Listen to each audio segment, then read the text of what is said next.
दोस्तों कल्पना कीजिए कि एक दिन आप किसी रेगिस्तान में फंस जाते हैं। दूर दूर तक देखने पर भी आपको कोई इंसान नजर नहीं आता। दिन में चिलचिलाती तेज धूप और रात में कपकपा देने वाली ठंड। ऐसे समय में ना ही तो आपके पास पहनने के लिए कोई कपड़े हैं और ना ही खाने पीने के लिए कोई सामान। तो क्या आप ऐसी परिस्थितियों में सर्वाइव कर पाएंगे जहां कदम कदम पर आपका सामना खतरे से होगा? दिन का एक एक सेकंड आपको एक एक घंटे के बराबर लगने लगेगा। आप वहां से बाहर निकलना तो चाहेंगे, लेकिन दूर दूर तक आपको वहां से बाहर निकलने का कोई रास्ता नजर ही नहीं आएगा। जहां जहां तक आपकी नजर जाएगी वहां वहां तक आपको सिर्फ और सिर्फ वीरान बंजर और उबड़ खाबड़ जमीन ही नजर आएगी। तो क्या करेंगे आप उस दौरान? हो सकता है कि आप 5-7 दिन तक तो सर्वाइव कर भी जाओ, लेकिन बिना कुछ खाए पिए रेगिस्तान के जहरीले जानवरों के बीच क्या आप 71 दिनों तक सर्वाइव कर सकते हैं? जी हाँ, 71 दिन। हमें पता है कि आप में से ज्यादातर लोगों का जवाब ना ही होगा, क्योंकि ऐसी परिस्थितियों में फंसने के बाद जिंदा बचकर बाहर निकल पाना लगभग नामुमकिन ही है। लेकिन शायद कुछ लोग असंभव को संभव करने के लिए ही बने होते हैं, और इन्हीं कुछ लोगों में से एक है ऑस्ट्रेलिया के रहने वाले रिकी मैगी, जो 71 दिनों तक ऑस्ट्रेलिया के तनामी नाम के रेगिस्तान में अकेले फंस गए थे। लेकिन फिर 71 दिनों तक फंसे रहने के बाद रिकी के साथ क्या हुआ, ये आपको हैरान कर देगा। तो चलिए आपको शुरुआत से समझाते हैं कि आखिर कौन है रिकी मैगी और उनके साथ हुआ क्या था। दोस्तों, रिकी का जन्म ऑस्ट्रेलिया के विक्टोरिया स्टेट के गिप्सलैंड रीजन में हुआ था। रिकी का बचपन बेहद ही खूबसूरती के साथ बीत रहा था, लेकिन अचानक ही फिर उनकी खुशियों को न जाने किसका ग्रहण लगा, क्योंकि उनकी फैमिली को अचानक ही अपना होम टाउन गिप्सलैंड छोड़कर मेलबोर्न में शिफ्ट होना पड़ा। मेलबोर्न शिफ्ट होने के बाद रिकी के पिता ने अज्ञात कारणों के चलते खुदकुशी कर ली। पिता के इस तरह से चले जाने के बाद रिकी और उसकी फैमिली की हंसती खेलती जिंदगी में मानो भूचाल ही आ गया था। परिवार की सारी जिम्मेदारी अब रिकी के कंधों पर आ चुकी थी। आर्थिक तंगी के चलते रिकी को अब अपनी पढ़ाई भी छोड़नी पड़ी, क्योंकि परिवार का सारा दारोमदार अब रिकी पर ही था। तो पैसे कमाने के लिए उन्हें जो भी काम मिलता वो उसे कर लेते। कुछ ही सालों के अंतराल में रिकी ने कई सारी नौकरियां की। कभी उन्होंने कालीन बेचा तो कभी मछुआरे के तौर पर काम किया, कभी नाइट क्लब में डोरमैन की नौकरी की तो कभी इलेक्ट्रीशियन बनकर अपना गुजर बसर करते रहे। फिर जनवरी 2006 में रिकी को वेस्टर्न ऑस्ट्रेलिया के पोर्ट हेडलैंड में एक गवर्नमेंट डिपार्टमेंट से जॉब का ऑफर आया। 35 साल के रिकी इस मौके को गंवाना नहीं चाहते थे। इस समय तक रिकी ऑस्ट्रेलिया के ईस्टर्न पार्ट के क्वींसलैंड एरिया में रह रहे थे, और अब इस नौकरी के लिए वो ऑस्ट्रेलिया के पूर्वी तट से पश्चिमी तट पर पहुंचने के लिए अपने लंबे सफर पर निकल पड़े। दोस्तों, आपकी जानकारी के लिए बता दें कि ऑस्ट्रेलिया एक काफी बड़ा देश है और इसकी करीब 85% आबादी समुद्र तट से 50 किलोमीटर तक के क्षेत्र में ही बसी हुई है। यही कारण है कि ऑस्ट्रेलिया के तटीय इलाकों में रहने वाली आबादी पूरी तरह से वेल सेटल्ड है और बाकी का ज्यादातर हिस्सा सूखा और वीरान पड़ा है। रिकी ऑस्ट्रेलिया के इसी भाग से होकर अपनी मंजिल की तरफ बढ़ रहे थे। तभी अचानक रास्ते में 3 लोग उन्हें सड़क किनारे एक गाड़ी के पास खड़े हुए दिखाई दिए। जब रिकी ने अपनी कार रोककर उन लोगों से इस तरह खड़े होने का कारण जानना चाहा तो उन लोगों ने बताया कि उनकी कार खराब हो चुकी है और उन्हें लिफ्ट देने वाला भी कोई नहीं मिल रहा है। ये एरिया वीरान और बंजर था, साथ ही आवागमन भी यहाँ काफी कम ही रहता है। ऐसे में रिकी ने सोचा कि ये बेचारे कब तक ऐसे ही वेट करते रहेंगे, पता नहीं इन्हें कोई मिलेगा भी या नहीं। ये सोचकर रिकी ने उन तीनों लोगों को अपनी कार में लिफ्ट दे दी। लेकिन इसके कुछ ही देर बाद रिकी की आंखों के सामने अंधेरा छा गया, और जब उनकी आंखें खुली तो रिकी ने अपने आप को एक बड़े और वीरान रेगिस्तान में पड़े हुए पाया, वो भी बिना कपड़ों के। शुरुआत में तो रिकी को कुछ समझ ही नहीं आया कि आखिर उनके साथ हुआ क्या है, लेकिन जैसे ही उन्होंने अपने दिमाग पर जोर डाला तो कुछ ही देर में उन्हें समझ आ गया कि उन तीनों अजनबी लोगों द्वारा उसे लूट लिया गया था। दरअसल उन अजनबी लोगों ने रिकी के ड्रिंक में ड्रग्स मिला दिए थे, जिस कारण वो बेहोश हो गए थे। इसके बाद वो तीनों लोग रिकी के कपड़े, पैसे, गाड़ी और खाने का सामान सब कुछ लेकर रफू चक्कर हो चुके थे। रिकी को अब जल्द से जल्द यहाँ से बाहर निकलना था, इसलिए उन्होंने एक ऊंचे टीले पर जाकर देखा, लेकिन उन्हें दूर दूर तक केवल वीरान और बंजर पड़ा हुआ ये रेगिस्तान ही नजर आ रहा था। लेकिन जो भी हो, उन्हें इस रेगिस्तान से तो बाहर निकलना ही था। इसलिए चिलचिलाती धूप और तपती जमीन पर रिकी कई किलोमीटर तक इधर से उधर भटकते रहे, लेकिन उन्हें इस रेगिस्तान का कोई छोर दिखाई ही नहीं देता था। भयंकर गर्मी के कारण रिकी अक्सर बेहोश होकर जमीन पर भी गिर पड़ते थे। इस वीरान रेगिस्तान में भटकते हुए रिकी को अब काफी दिन बीत चुके थे, लेकिन उन्हें यहाँ से बाहर निकलने का कोई भी रास्ता नजर नहीं आ रहा था। परिस्थितियाँ पूरी तरह से रिकी के विपरीत थी। बस एक चीज जो उनके पक्ष में थी और वो थी यहाँ का मौसम।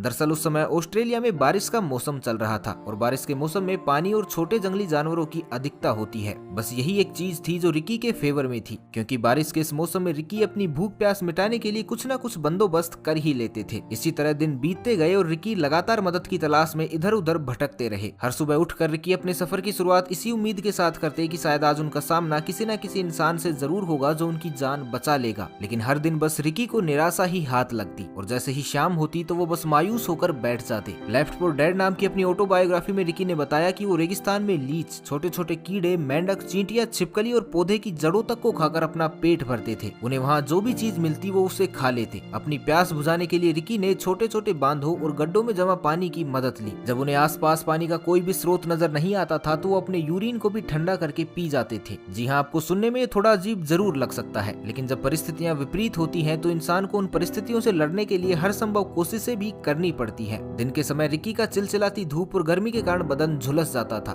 दिन के समय में इस रेगिस्तान का तापमान ज्यादातर 104 डिग्री फ़ारेनहाइट से ऊपर ही रहता था, लेकिन जैसे ही रात होती तो रेगिस्तान की ये धरती जितनी जल्दी गर्म होती उतनी ही जल्दी ठंडी भी हो जाती थी और बिना कपड़ों के रिकी का बदन रात में सर्दी के कारण ठिठुरने लगता। कपकपा देने वाली इस ठंड से बचने के लिए रिकी ने कई रातें गुफाओं में भी गुजारी। साथ ही पेड़ों की भी पुरानी टहनियों और खराब पड़ी पवन चक्कियों के पार्ट्स का इस्तेमाल करके अपने लिए टेम्परेरी शेल्टर भी बनाई। इस दौरान रिकी मायूस जरूर हुए थे, लेकिन उन्होंने एक दिन के लिए भी हिम्मत नहीं हारी। रिकी को उम्मीद थी कि एक न एक दिन वो यहाँ से बाहर जरूर निकलेंगे और वो कहते भी हैं कि उम्मीद पर तो दुनिया कायम है दोस्तों। और ये रिकी की उम्मीद और आशावादिता का ही परिणाम था कि 71 दिनों से मदद की तलाश में भटक रहे रिकी पर आखिरकार ब्रिनडुडू कैटल स्टेशन में काम करने वाले लोकल वर्कर्स की नजर पड़ी। स्टेशन के मैनेजर मार्क क्लिफोर्ड के अनुसार जब उन्होंने पहली बार रिकी को देखा तो वो एक चलते फिरते कंकाल की तरह ही नजर आ रहे थे। रिकी भूख से बिलख रहे थे और उनका शरीर तेज धूप और गर्मी के चलते जगह जगह से झुलसा हुआ था। 70 दिनों से भी ज्यादा समय से ढंग से न खाने पीने पर रिकी कुपोषण का भी शिकार हो चुके थे। जब शुरुआत में रिकी ने अपनी कहानी मार्क को सुनाई तो उन्हें इस बात पर विश्वास ही नहीं हुआ। वो पूरी तरह से हैरान रह गए कि कोई आदमी इतने लंबे समय तक बिना खाए पिए आखिर जिंदा कैसे रह सकता है। रिकी की हालत को देखते हुए उन्हें प्लेन की सहायता से रॉयल डार्विन हॉस्पिटल ले जाया गया। हर कोई रिकी की इस हालत और जज्बे को देखकर दंग थे। डॉक्टर्स ने रिकी की जांच की और उन्हें एडमिट कर लिया, क्योंकि इतने दिनों से कुछ भी ना खाने पीने के कारण रिकी का शरीर बिल्कुल कमजोर हो चुका था। इस बात का अंदाजा आप इससे भी लगा सकते हैं कि उनका वजन 106 किलोग्राम से घटकर अब मात्र 48 किलोग्राम ही रह गया था। 71 दिनों तक बिना कुछ खाए पिए रेगिस्तान में भटकते रहने के कारण रिकी के शरीर की हड्डियां तक भी दिखने लगी थी। आखिरकार 6 दिनों तक अस्पताल में रहने के बाद रिकी को अस्पताल से छुट्टी दे दी गई। बाद में अपने साथ घटी इस घटना पर रिकी ने लेफ्ट फॉर डेड नाम की एक किताब भी लिखी, जिसमें उन्होंने अपने अनुभवों को साझा किया। इस घटना ने रिकी की जिंदगी को पूरी तरह से बदल दिया था। इसके बाद वो कंस्ट्रक्शन बिजनेस के लिए दुबई चले गई। तो दोस्तों, रिकी की इस घटना से हम ये सीख सकते हैं कि जिंदगी अगले ही पल आपके साथ कौन सा खेल खेलने लगे कुछ कहा नहीं जा सकता। जब तक जिंदगी है परेशानियां तो आएंगी ही, बस आप अपने आप को हमेशा तैयार रखिए और मुसीबतों के सामने घुटने टेकने की जरूरत नहीं है, क्योंकि कोई भी मुसीबत, कोई भी परेशानी आपकी सोच से बड़ी नहीं हो सकती। अगर आपने एक बार सोच लिया है कि सिचुएशन चाहे जो भी हो, मुझे बस ये काम करना है, तो यकीन मानिए कि लाख परेशानियों और मुसीबतों के बावजूद आप उस काम को करने में भी कामयाब हो ही जाएंगे। तो खड़े होइए और अपना एक गोल सेट कीजिए और निकल पड़िए रिकी की तरह एक नए सफर पर पूरी सावधानी, सुरक्षा और सतर्कता के साथ। बाकी अब आप हमें कमेंट करके ये बताइए कि इस कहानी ने आपको मोटिवेट किया है या नहीं, तो हमें आपके कमेंट्स का इंतजार रहेगा। बाकी मिलते हैं अगले वीडियो में, तब तक के लिए खुश रहे, मस्त रहे, हंसते रहे। भगवान करे आप सभी का दिन शुभ हो।